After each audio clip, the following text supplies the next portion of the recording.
Hi, everybody, and welcome to episode 199, 199 episodes, Nan, of Circle Up and Get Real, where we talk about things that matter with people who matter. And today, this is like a blast to my past, Nan. Nan and I went to what, grade school, elementary, junior high? I don't remember when you moved, but somewhere in there you moved. Yes, I think after sixth grade, between sixth and seventh grade. So you moved away. You were the youngest of all your sisters, and they all went to Lisbon, my high school. And Nan and I were friends for those years. And then she moved away, and I've been following you sort of, Nan, but your sister lives in my town, so I kind of keep up with you through her a little bit. But it's really fun to have a conversation with you for a lot of reasons, not the least of which is we are in similar career paths. Mhm. And so it's fun to have you here. Welcome. Well, thank you. I'm excited about it too. As you said, I keep track of you as well on LinkedIn, and I actually have two sisters in Fargo who keep track of you and your aboutness in all forms. Is So, Mary here too? yes. Oh, okay. I only know Anita, so I have to, oh, now I know. I'll watch for Mary as well. Yeah. Those of you And who don't have any idea who we're talking about, this is kind of like old home week. We'll just chat. well, I was going to say, and Mary lives right across from Jana Dick. So Oh, Sue funny. is in our class, and Yeah, Jana is a year, 2 years a year older, older. a year older, lives right across from Mary. See, it's such a small world, you guys. This is North Dakota right here and Minnesota, yeah, in your case right now, since you're across the border. But Nan, I wanted to talk to Nan today, like I said, for a lot of reasons, not the least of which is the career path she's in. But both Nan and I were raised by mothers who were educators, and I would bet that has something to do with the field we're both in, would you say? Oh, absolutely. Although a long time ago, I said I was never going to be an educator. I was going to be like my grandfather and be a banker. Well, you kind of did both for a little bit. We'll talk about that as we go. I said the same thing, Nan. I said, I'm never going to be a teacher, is what I said. And I didn't take the traditional teacher route, but I'm Mhm. a teacher. It just is what it is. You Yep. can't deny some of the things that are in our DNA. So I'll tell you a little bit about Nan. Nan Gesche is an energetic speaker, educator, and coach who uses experience, insight, and some sturdy research, all sprinkled with a little humor to get people to see themselves in the world differently. And she does this corporately with organizations like banking. We're going to talk a little bit about that, how you were in the field of banking. And she also is an educator. You really are. You received your BA in economics from the economics. We'll come back to that. BA in economics from the University of North Dakota, and also her master's in organizational communications and a professional certificate in training and development from the University of Minnesota, where she currently teaches, as well as a couple other organizations, St. Thomas Center of Excellence and the Graduate School of Banking in Madison. Oh, I need to take a breath after all of that. Hmm. So you've done a lot, but you said banking, really? Your grandpa was a banker? He wasn't a banker. He was a farmer, but he was on the board of directors.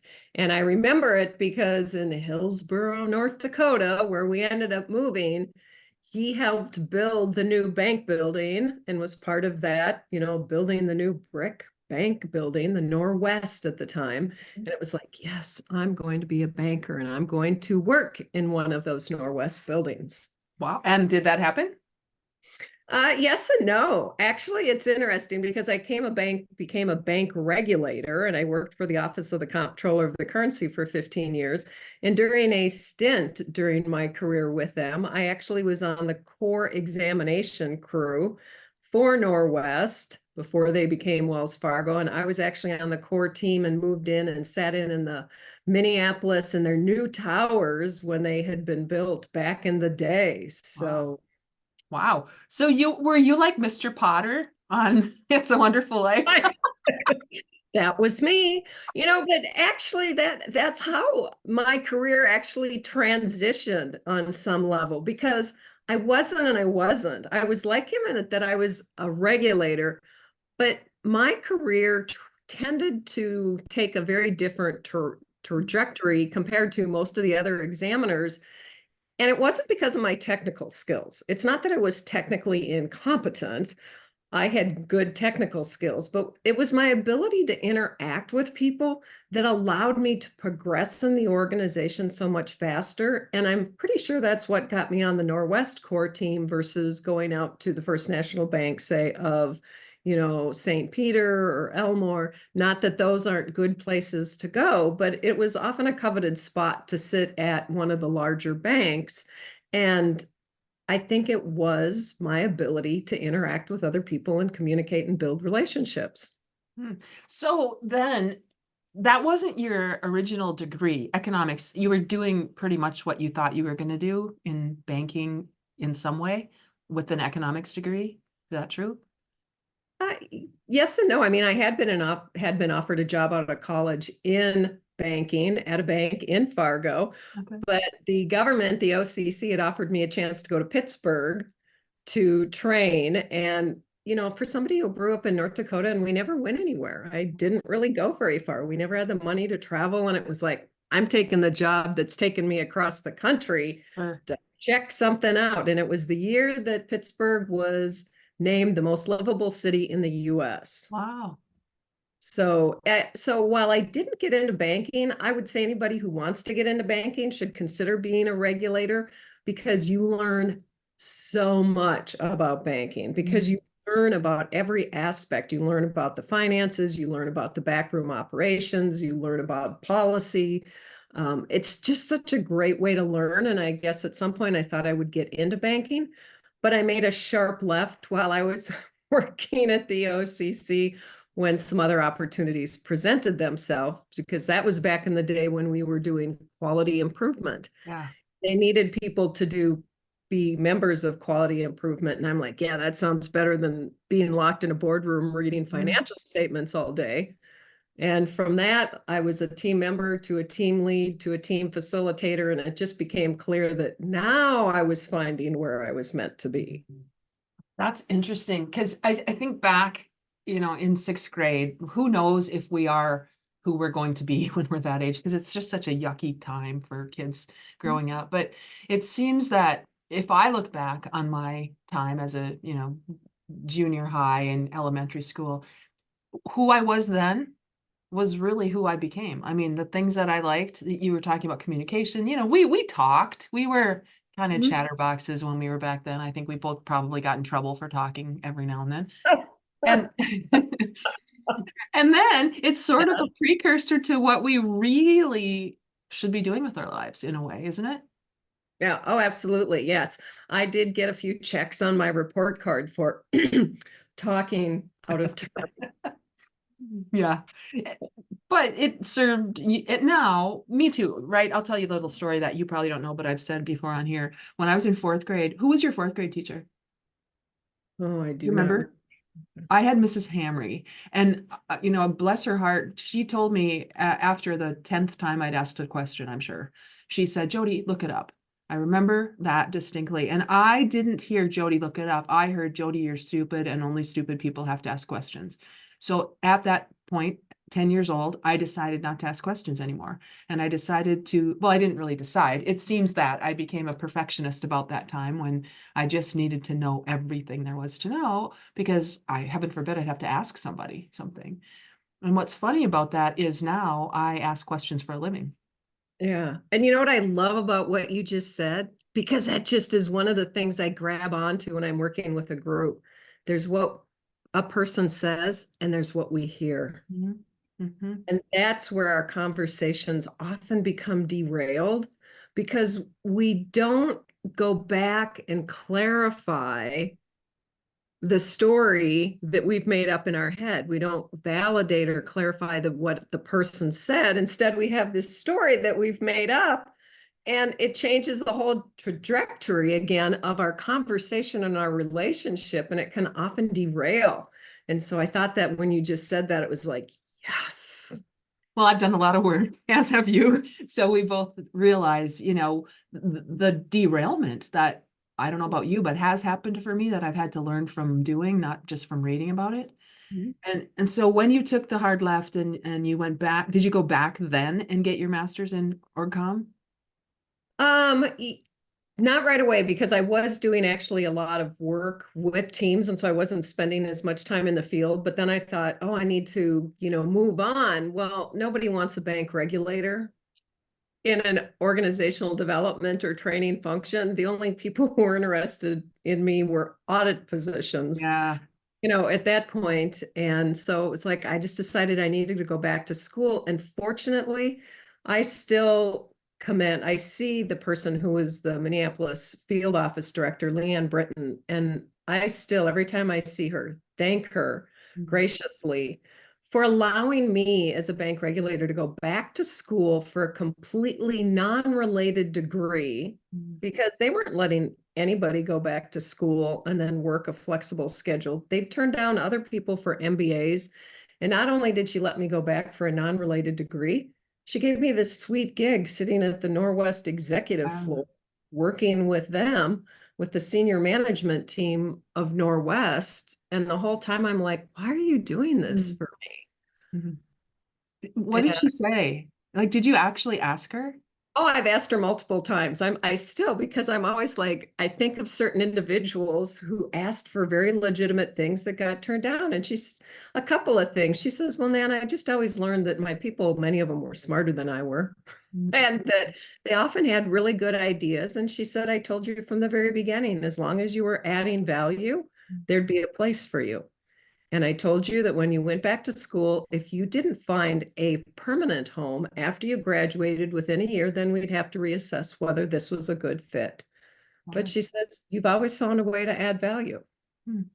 That's pretty astute of someone back then. I don't know what year this, I mean, what are we talking, the 90s, the 2000s? When did you go back?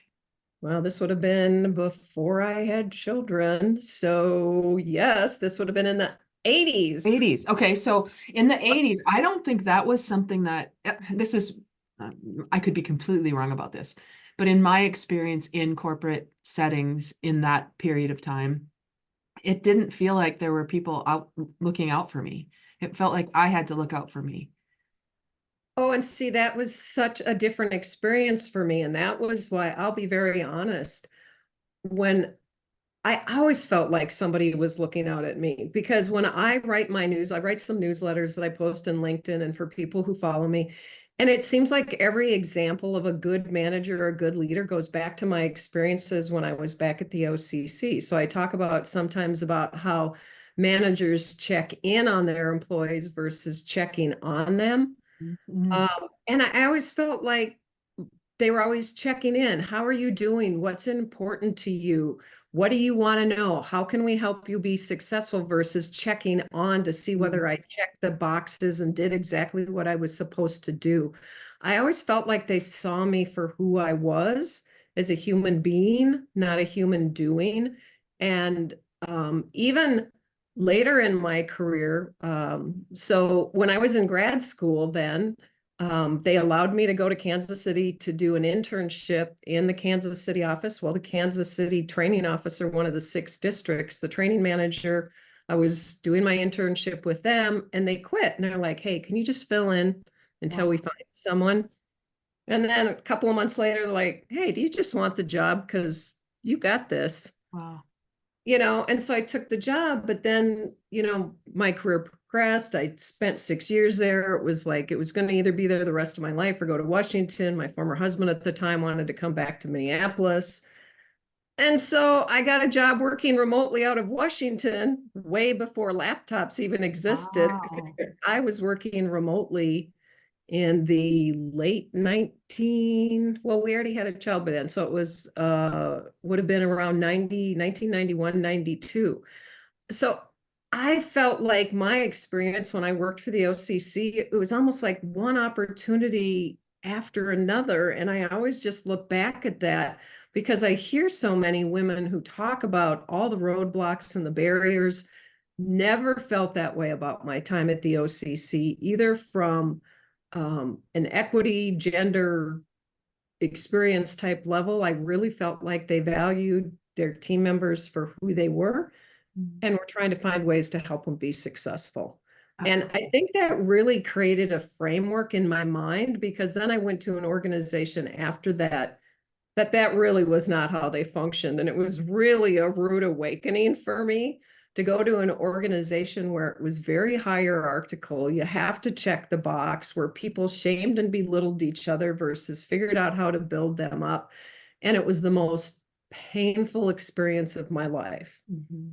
But I learned so much about how not to manage change and how to lead people, that it again forced me to shift a little bit and want to stretch and grow again in a different way.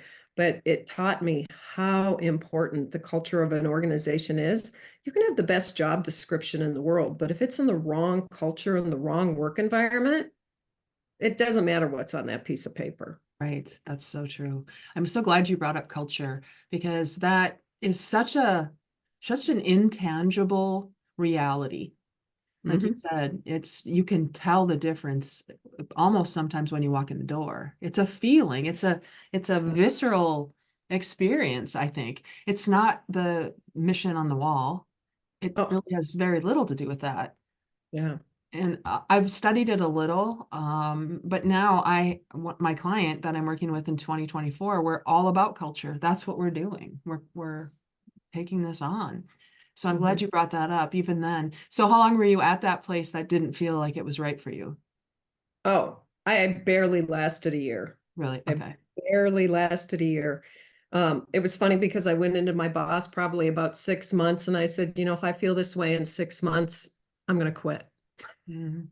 Because it was so obviously obvious to me so fast that we would be on conference calls with individuals from other banks, because I was working at the Minneapolis. It was a bank holding company at the time who had 7 different charters and throughout the country. And part of when I was there, we were starting to roll them from 7 charters to one. So it was almost like a merger and an Mhm. acquisition. We're going from 7 companies to one because when these other bank holding companies been purchased, it was like, well, just keep doing what you're doing because you're making money. We'll just Mhm. do that. And then all of a sudden it's like, wait, we can have a lot more efficiencies if we consolidate, because we can have bigger lending limits, we can have one IT system, maybe we can reduce, the number of chief lending officers we have, those kinds of things. They recognize that they needed to consolidate.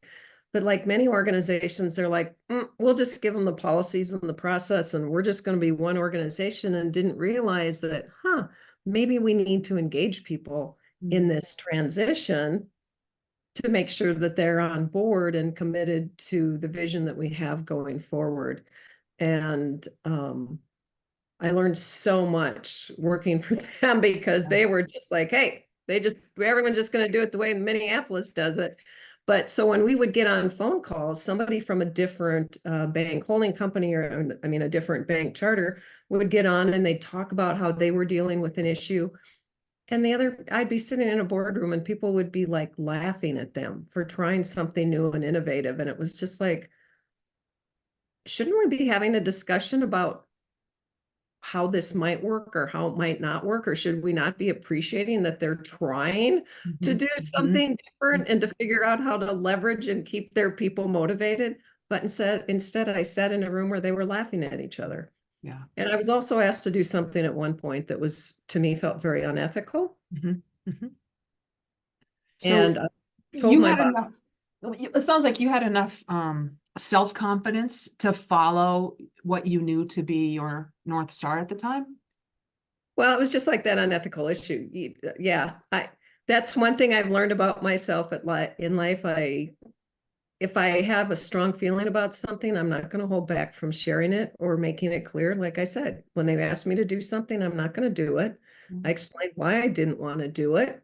I ended up doing it anyway because I'd been told by the COO that I needed to do it or I wouldn't have a job. Right. And I'm Right. like, I'm not ready to lose my job Yep. today. Yep. Yep. But it Uh, didn't take long. It sounds like you didn't last much longer after that. no, it became very clear to me that Yeah. this wasn't a place I wanted to work. They didn't Right. treat people with respect. Right. So you learned that relatively early, and it sounds like that might have been one of the reasons you got into the work you're doing now. Mhm, mhm. It became very, very clear to me again that the culture has a huge impact on how people show up. But I think what I've learned is that respect is at the core. of all human interaction, Mm-hmm. whether it's our personal interaction or whether it's our organizational interactions. And if you do the research, there are so many organizations who say that respect is one of their core values. But what does that really mean? And how do we help people show up in a way that they actually do feel valued and respected? Because that means something very different to different individuals, and we need to define that, and not only define it, then figure out how do we build that into how we do things. Yeah. Yes, so good. And we were talking offline the last time we just kind of got together, and you are teaching. So you're consulting and teaching both, right? And it feels to me like that works for you right now, but I talk to so many people because my certification in coaching is in life purpose and career. And so many people are side hustling, trying to figure out which one is going to be their main gig. And for some people, it works to have both forever. I don't want to call you out or anything. What are you feeling in that teaching at a steady, place that's pretty secure and side hustling consulting? I'll be honest, my side hustle is more fun these days. Mhm. I teach a class at the University of Minnesota on teamwork, and 2 of my 3 sections that I teach every semester are done asynchronously. So that means I record my lectures and I set up times to meet with students and I grade. Mm. And I don't have that same human interaction. And that's the part that when you go into education, and for me, even when I'm working with a client, it's that connection and that it's that ability to see that light. And that's why I know, like, you were an educator at heart, because it's when I can see that light bulb go off, you can see like the string click. Yeah. And I don't see that. And I Mm. don't make those same connections where I can get to know them. Like, one of my students last semester in my live class commented in my evaluations that she really talks to us as a person, Mm. and she gets to know what our interests and our goals, and comments on how we can maybe shift things to help us knowing what some of our interests are. And we don't make those same connections working virtually. Mhm. And I miss that. Mhm. Now, having said that, do I want to go back to the campus to teach live classes all the time? Not as much, because students have changed. Many times I feel like some of them are there more to check the box. Universities are not notoriously known for their high level of pay, and Yeah. and and I will have to say that the collaborative environment isn't what I had or experienced in the corporate world. Having a master's when you work at a Big Ten university makes you feel like you're a second class citizen Mhm. in cases. And so for me, I feel I am much more valued and appreciated outside of the university. So Was there there it is out in the world. Yeah, there it is. Well, was there any aspiration to get your doctorate? No, no. After going through my process of getting my master's, to me, it was just so painful, partially because I'm a very practical individual. I'm a very application based.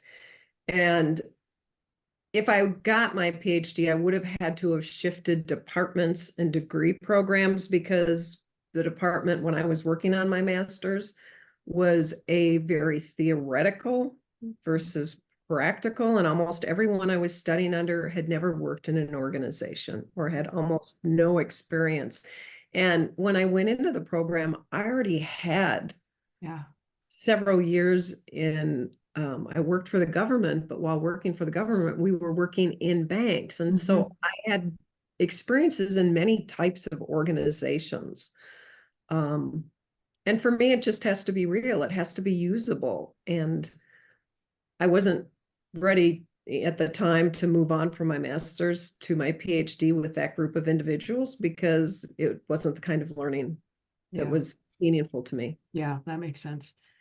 And I like your distinction between practical, applicable, and theoretical, because boy, that is true in a lot of cases, even in corporate settings, in my experience. Unless people are willing to share their experience of things, there's a lot of head nodding and box checking. We call it training. At least in my experience, we call it training, but I don't see a lot of exchange of knowledge and information that leads to practical application. At least I didn't back, years ago when I first started in corporate training. And for me, that's why I don't call myself a trainer anymore, because I'm not really interested in transferring information to someone else who may or may not use it. So you do speaking as well. What do you like doing best? I mean, if you talk about the consulting work you do, change management is probably one of the topics, right? You talk about communication, you say decision-making, conflict, leadership. What do you prefer to do with your time? That's a really hard question. And maybe that's why, I often say I'm a mile wide and an inch deep. And many times I teach in the the University of Minnesota's continuing adult and professional studies program. And oftentimes when they have like certificate programs, they put me towards the end because I have a gift of being able to pull a thread. I think sometimes because I do know something about change management and problem solving and project management. And so sometimes I can help people connect the dots. To tell me what I love the most, I love just being with a group of people who really want to learn.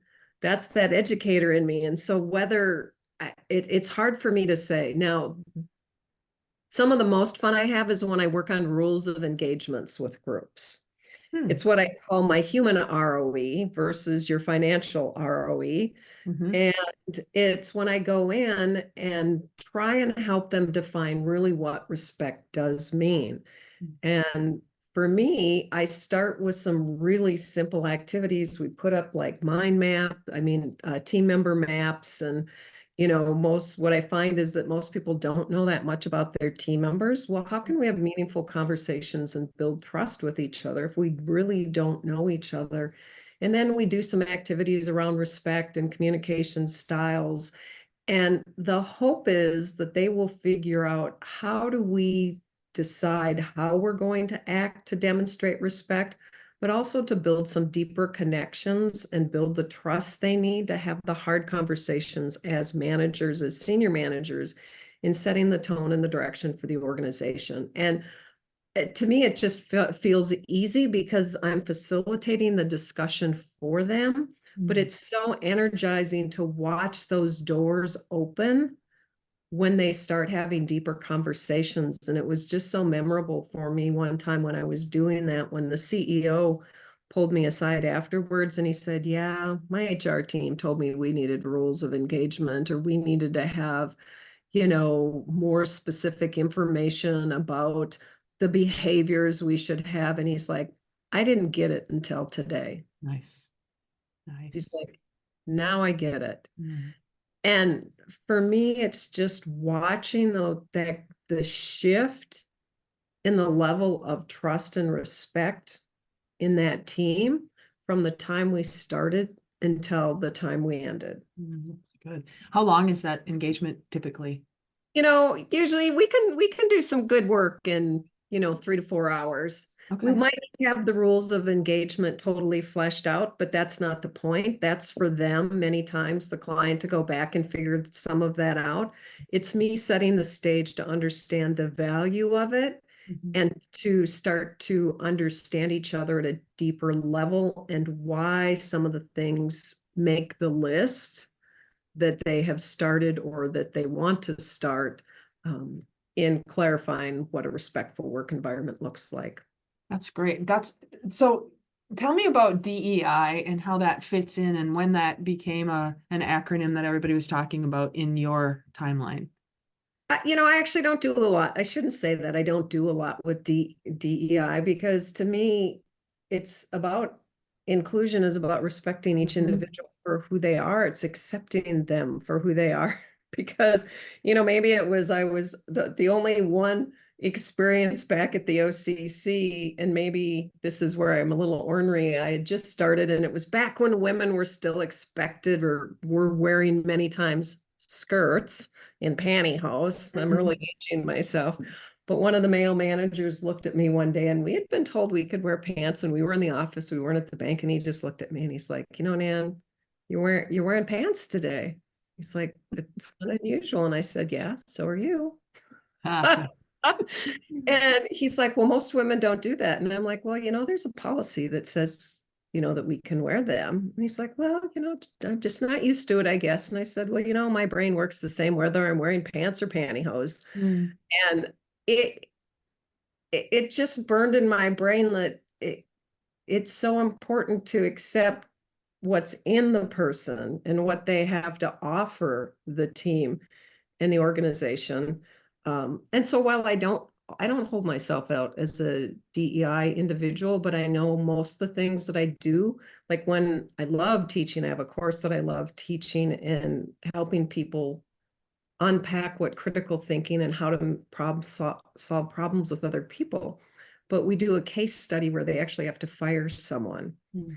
And the individuals will talk about their decision. And oftentimes people say that their values don't drive their decisions. Well, they're lying. Our values always drive our decisions. We can't make decisions without our values. But I put some things in the case study that speak to really how we occasionally will judge individuals, or we don't really understand the context or take the time to dig deeper to understand who the person is before we make some judgments about them.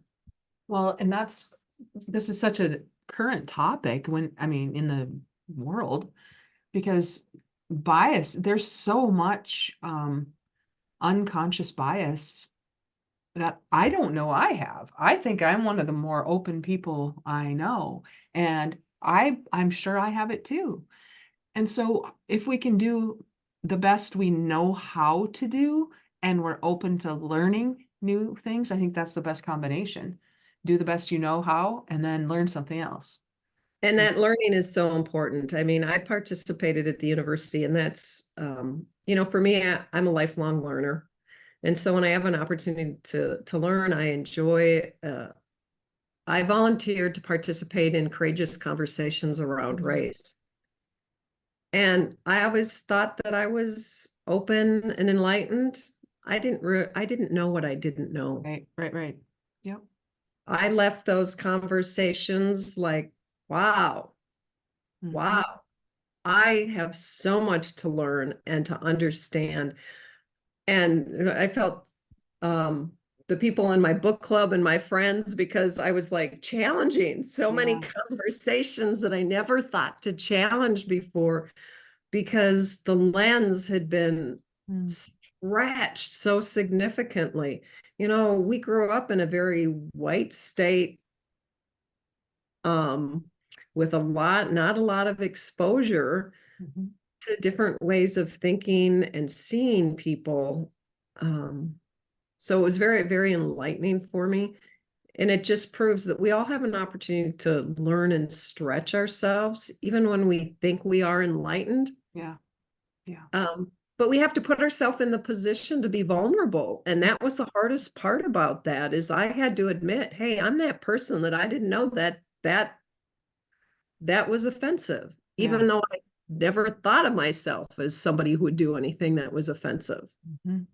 That's such a good awareness in this conversation, because I really believe, and through a lot of iterations of my own career, that people are doing the best they can with what they know. I will always assume positive intent. That's just how I come into any situation. I will assume positive intent. I've been called toxically positive before. I didn't even know there was such a thing, so I had to look it up. And toxic positivity is a thing. And I don't think I avoid truth. I don't think I avoid reality. I mean, this podcast is called Circle Up and Get Real, where real is an acronym for radical, energized, authentic, and learning focused. But radical in that way doesn't mean crazy, wild, out there. Let's radicalize people to go hill. It means get back to the root. That's what radical means. It's a root. Radish is a root.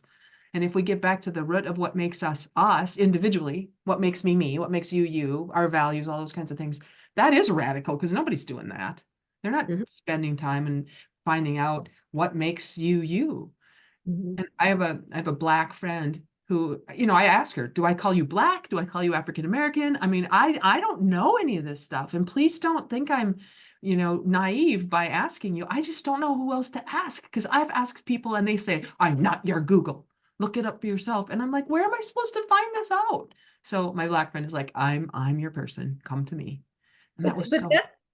that's one of the things I learned though, is that I used to ask, and I think it's still important to ask, but one of the things I learned with courageous conversations around race is that we often have to have conversations among people who look like us to Yes. start our thinking before we ask. But it's also our job to educate ourselves that we should be going to Google and reading more books. And so I've read a lot more books and found opportunities to participate because we shouldn't always have to ask them. Well, yes, They true. had to learn our history, Right. so we need to make an effort to learn their Right. history and their perspective. It's just we've never really had to. I think, yes, that's such a good point. Yes. So find out why those things are issues. Yes. I think what I was asking my friend were things like, not what did you have to go through and why do you feel so, but things like, tell me what it feels like when people say you need to smile more. I don't get that. What does that mean? And she'd tell me from her perspective what that meant. Part of the reason I was so personally interested in this is because my mom was in a nursing home for 5 years where she had dementia at some level, and she hadn't had a whole lot of exposure to people of different cultures and races. And they were so gracious with her when she would say things like, can I just touch your hair? Well, that's a no-no in the world, but they were so gracious, and they treated my mom as a human, even though she was not in her right mind toward the end. They were so kind and caring and amazing. That just gave me a whole different perspective, and I felt that I could ask those kinds of questions to them, not to do my research, but to say to them, tell me how it feels to come here from another country where you don't know the language. And, that's connecting with them as humans, I think. And look at me saying them as if it's a different, but it's just so hard to be politically correct in everything we do. And that's why I want to assume positive intent. Yeah, it's funny because when I do training and speaking, I speak a lot about mindset, because I can teach you all the skills in the world, but if you don't have the right mindset, and I actually call it the MRI, most respectful intentions, that if we could take like an X-ray or an MRI and look inside of the person, we have to assume that their intentions are good. Like I do a lot of work with coaching individuals and helping people understand the difference between what I call supportive and defensive communication. Like, do you speak in a way that people want to continue to have a conversation with you? Or do you speak in a way that people want to end the conversation? And what I try and explain is that many times people never learned the difference. They didn't realize that it was a skill that could be learned and practiced. And so many times when somebody either disagrees with you, they want to negotiate, that there's a conflict or there's a conversation and it kind of becomes divisive, we often assume that that was their intent. And it may be that that was never their intent, but they just don't have the skills to start the conversation or to move the conversation along in a different manner. And it's funny because when I talk about this with my college students, again, there's always those students, and I do a lot of the same activities with my clients, and they're like, oh, now I get it. When we talk through about those differences, they're like, now I know why people are put off or why people say I'm this, or, it was like they never had words to describe the difference between how the language showed up in their household versus the language in other households. or in some work environments, different, versus other work environments. Right. That's so important. And, going back to our DEI, it really is respect. It's teaching respect, which, to your point earlier, diversity, equity, and inclusion isn't a label. It's just a human way to treat people, I think. And if we Yeah. make it a separate thing, it feels like if you're not of a different nationality or a different gender or something, then you're not included in the DEI group. And that's just like, that's not what it was intended to do, I don't think. Yeah. And that was part of the reason I joined the Courageous Conversations Around Race, is because I always want to look at another way to think about how do we build respect. Yeah. And, I think it's, I think of the university, just even in general, is that, like I said, as somebody who has a master's, I don't always feel respected in a place where, the rules are just so different for those of us who have masters than they are for people who are tenured PhDs. And coming from the corporate world, sometimes and maybe that's the problem, is I came from the corporate world. If you grow up in the academic world, it makes sense. But when you go from the corporate world to the academic world, sometimes you're just like, Yeah. I get bang that. your head against the wall. But Yeah. for the most part, I go in, I teach, I serve on my committees, and then I just recognize that it's a system. And within a system that isn't a system that is my ideal system. Like when I worked for the OCC, that was such a collaborative environment. That to start in that environment and then go to environments that are less collaborative, but I also just learned that I can still find my way of making a difference and working around or passing through some of those things without getting too hung up on them. That's really good, because then you're not beating your head against a wall expecting something else to change. You're actually working with whatever it is. I'm not saying that I don't beat my head against the wall every once in a while, but I've just learned to navigate the system in a sense that if I know that certain groups or environments can be very frustrating for me, I've just learned that then I'm going to find different groups. Because at the university, like, we are required to do service within the university. And so versus being on a certain types of committee, I actually occasionally will do some free coaching for individuals at the university or go speak to their group, because that leverages my gifts versus sitting on a committee with some PhDs who don't necessarily care what I think, because I only have masters. No, I get that. That's really good. So what would you want to do? I mean, I asked you this earlier, I guess. I'm looking at your bio here, corporate work experience. Change enablement manager, director of training and development, organizational effectiveness facilitator, and then bank. Yeah, the bank stuff. But what would you want to be doing with your day? Would it be in environments where people treat you equally, who are interested in what you have to say? And would then, if that were the case, would it matter what you were doing? I don't think it's as much about they want to hear what I want to say as much as helping them hear what their team members want to say. So that's why I can navigate at the university, because it isn't necessarily about me getting what I want and them hearing me. It's about recognizing, are we creating the respect for our students and our teams and on our teams, and all our voices being heard on our teams? And so again, for me, it's all about that moment when I see the light bulb go off. I often say that, on my epitaph, people can say, and of course, I go blank at the moment, but, Nan help people see themselves or the world differently. Yeah. And so that's, as an educator, that's always our opportunity, is to help stretch people's perspectives and their thinking. And so I enjoy engaging people in opportunities, and sometimes it's standing in front of a group, speaking to a group of 800 people. Sometimes it's sitting in a room with 8 senior managers trying to figure out how to work together. I think I enjoy the groups. My sweet spot probably is that 8 to 25. because then that's when the conversations get deeper. Yeah. I really enjoy those deeper conversations, but I know I'm making a difference sometimes, even with that group of 800. Mhm.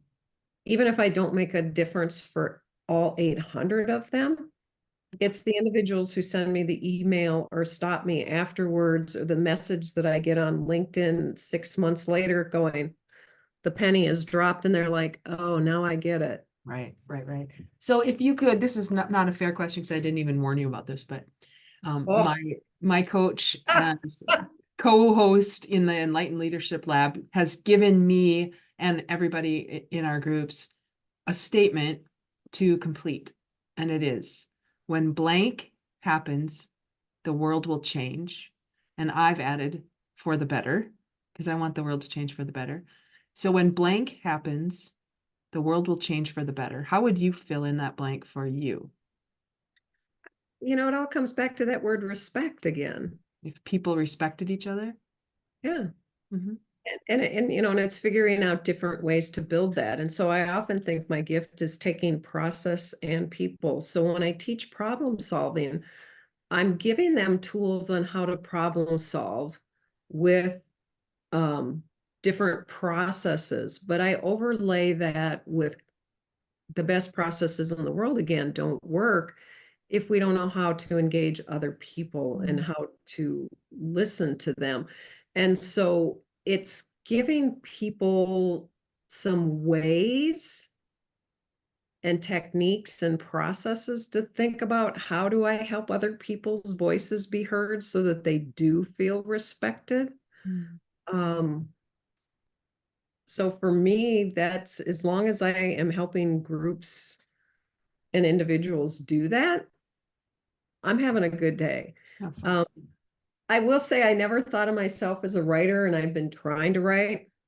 I find it so much harder, but it's good for me, like doing my newsletter, but I've been trying to write a book. Ooh, I just did a webinar for women in manufacturing not too long ago on Ladies, Let's Negotiate. I am not an expert negotiator.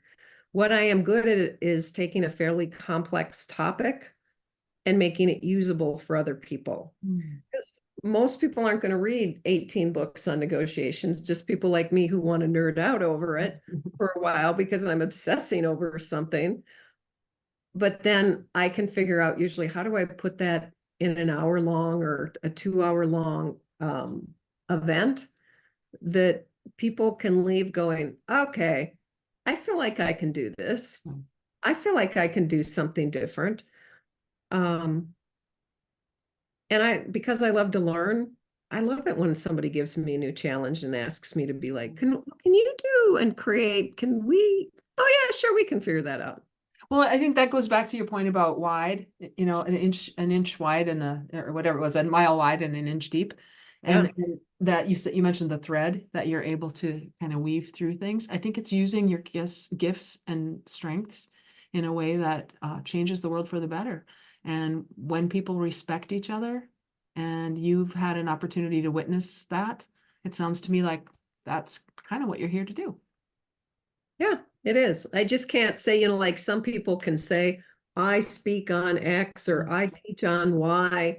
Like I'm part of the Minnesota Speakers Association, and there's some individuals, it's like they have their one thing and they are always telling us, what's your one thing? And I'm like, I think I find my one thing, and then I get distracted because I'm like, oh, but this is really fun and interesting. Maybe I have, ADD or something to that Well, effect. I have a friend who calls that being multi-passionate. And Yeah. there's something to be said for that. There's nothing wrong with having your one thing and being really good about that one thing. But if we're truly honoring the spirit that has inhabited our bodies, we will be following it where we may feel most alive.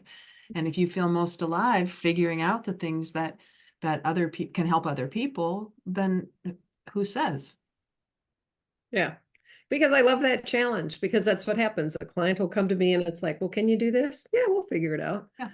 Because it's a chance for me to learn. Mm.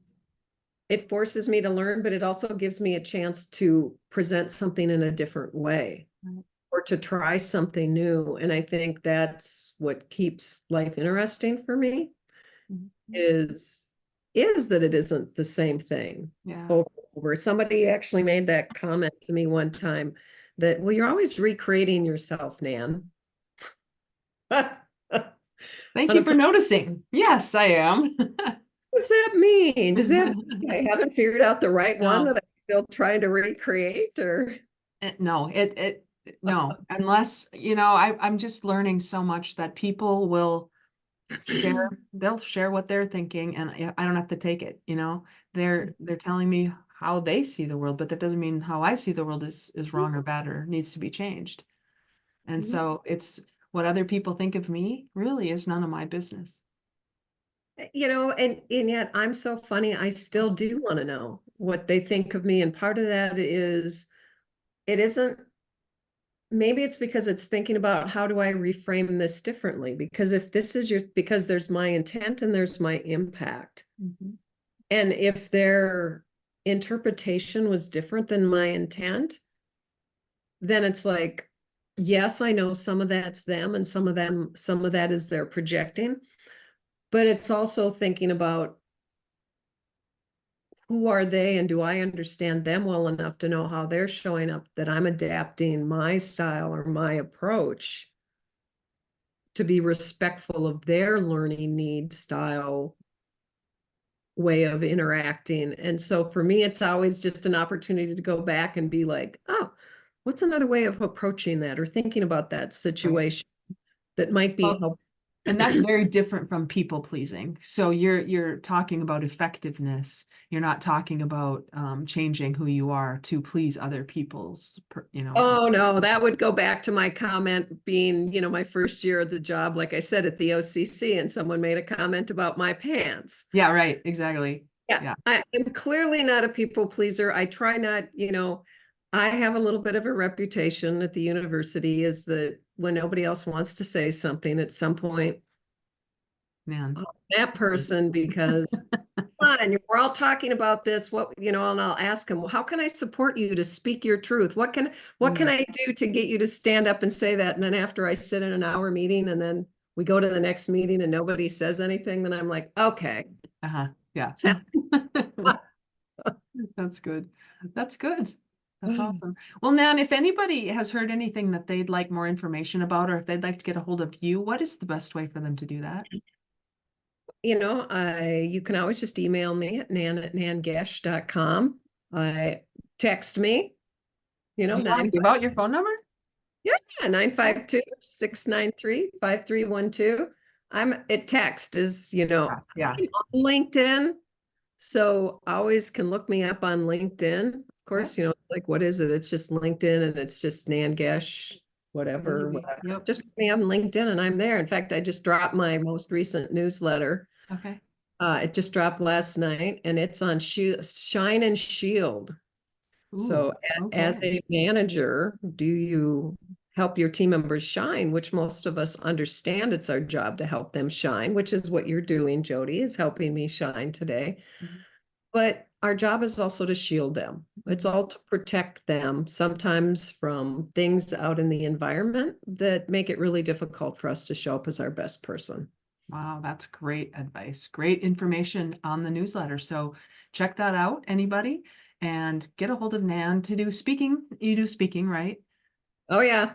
I love that speaking. Yeah, it is fun. I love those opportunities. I love the breakout room. That's my favorite. Maybe not the keynote, but the breakout Okay. session. Okay. Breakout sessions for conferences or anything that you're looking for, Nan would be a great choice. And coaching, are you able to do any of that with your schedule? I do some coaching. I'm very particular. I think because I do a lot of breakout sessions at conferences and the joke is I do speed coaching. I tend to do more short-term versus long-term, Mhm. but I have done several long-term, but it's almost like we have to interview and decide whether we're really a good Right. fit. Right. Because I think fit is so important in a coaching relationship. Because to me, it becomes very intimate to me almost Yeah. on some level. While it's not, you and I aren't friends but we have to, I have to have some sense of connection Yeah, for me on some level, for which sure. some coaches would tell you that's not a good thing. Mhm. And maybe that's why I don't do it so often. Some coaches are some coaches, and it's all good. Mhm. When you get real, you recognize that you are some coaches. You also are some coaches. So thank you, Nan, for taking the time to be with me today. I so appreciate getting to reconnect with you and find out what you're up to and support whatever it is you want to do to help build respect in the world, because I think that's a very noble effort, very Yeah. noble mission. So everybody, as always, go get real. Talk to you again. Thank you, Jody. Yeah, thank you. Recording.